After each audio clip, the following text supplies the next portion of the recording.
Hi Hussein, my name is Wang Xinzhao, a graduate student at the Monterey Institute of International Studies in the United States, and I'm happy to share with you my views on the future of the Olympics.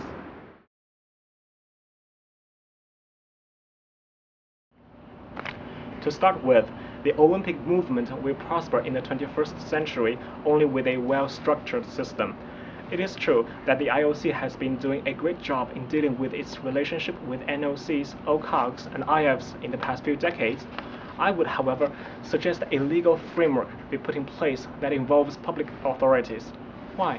Because in doing so, the IOC will be able to benefit from better international recognition and government support so that the Olympic image shall be protected by law. Therefore, I would recommend a convention be proposed and signed by the IOC, all NOCs and IFs, one that builds a partnership between the Olympic movement and governments.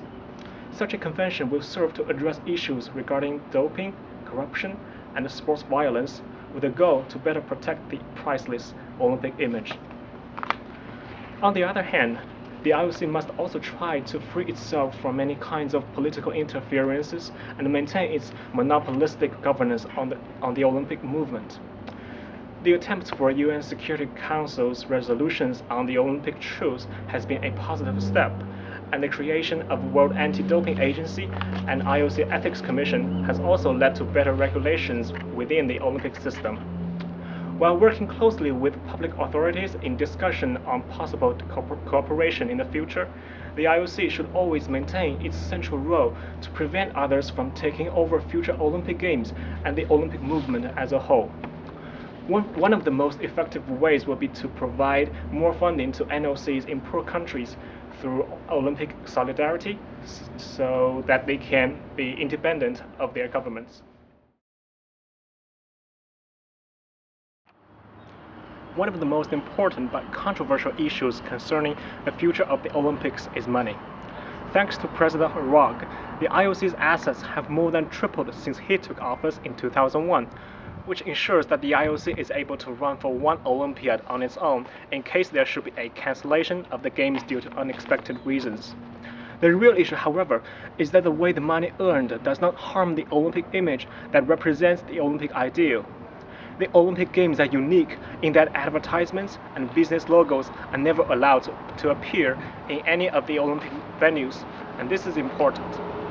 The sponsors that participate in the TOP program are willing to pay large sums of money precisely because of the unique Olympic image that the Games carry, which makes them feel that it is worthwhile to link their brands with the Games to better improve their own image.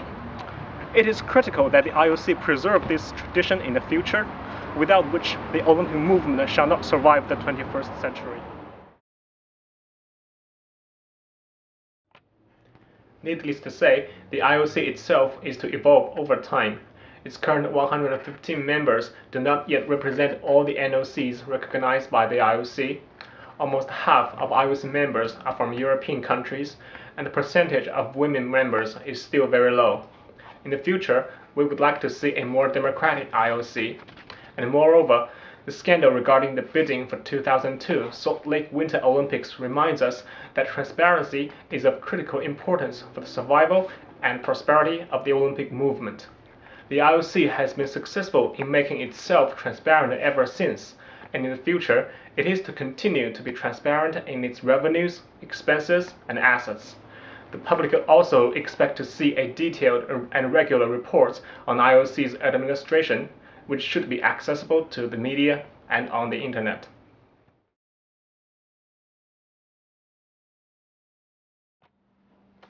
Let's now focus a little bit on the organizing of the Olympic Games. It should be noted that the problem of gigantism is causing a lot of trouble, and that's why President Rog has been trying to downsize the Games with no more than 28 events. While it is achievable to reduce the number of sports, I think it would be better to cut down on specific disciplines in order to bring down the size of the Olympics. For example, we may not need as many track and field or swimming disciplines as there are now, and people in Asia may advocate for more oriental sports to replace some of the less popular events in the Olympic Games.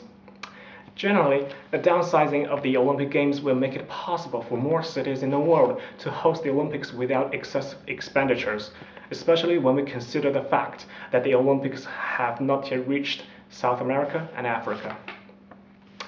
Also, I'm considering if we could prolong the duration of each summer and winter Olympiad to maybe, say, 20 days instead of 16, because I think that many people would benefit from prolonged games time. The broadcasting companies will be able to earn a lot more money through more hours of advertisement in the prime time when most of the competitions took place, so that they might be willing to pay even more money for the television broadcasting rights. And also, the tourism in the host city and the host country will prosper even more, bringing more revenues to the OCOG. The biggest challenge here, however, is the pressure on security during games time, which also costs a lot of money.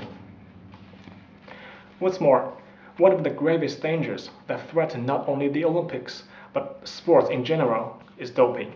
In the future, we expect the World Anti-Doping Agency to play a more extensive role in the fight against doping.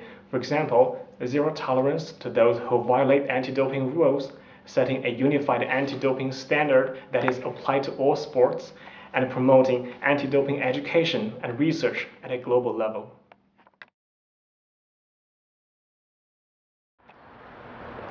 For those of us who have had such once-in-a-lifetime experience at the Olympic Games, the Olympics just means a lot.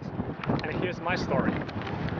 I wrote this story last summer as one of the thousands of volunteers who contributed to the success of Beijing Olympics. It portrays my days working as the lobby supervisor at the International Broadcast Center.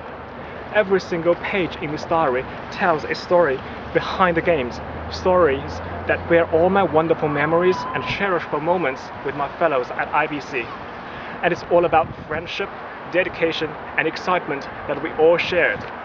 This is simply an example of what impact the past Olympics has left us, and I believe that the Olympics in future can do far more than that. In essence, the mission of the Olympic movement is to promote world peace by means of educating the younger generation. When our children watch the games on television, they are inspired not just by athletes competing to become faster, higher, stronger, but by the message conveyed in the opening ceremony that countries such as North and South Korea, once in conflict with each other, could walk hand in hand in harmony. They're inspired by the breaking of world records, meaning that humanity could go as far as we dare to dream, so that they themselves may end up one day as young athletes representing their own countries on world stage. They carry the virtue of friendship, respect, and excellence. This is what Olympics is all about. Let our children, our children's children know that there is good in the world, and together we can make it a better place. This is the most precious legacy the Olympics can leave to our younger generation and to mankind as a whole.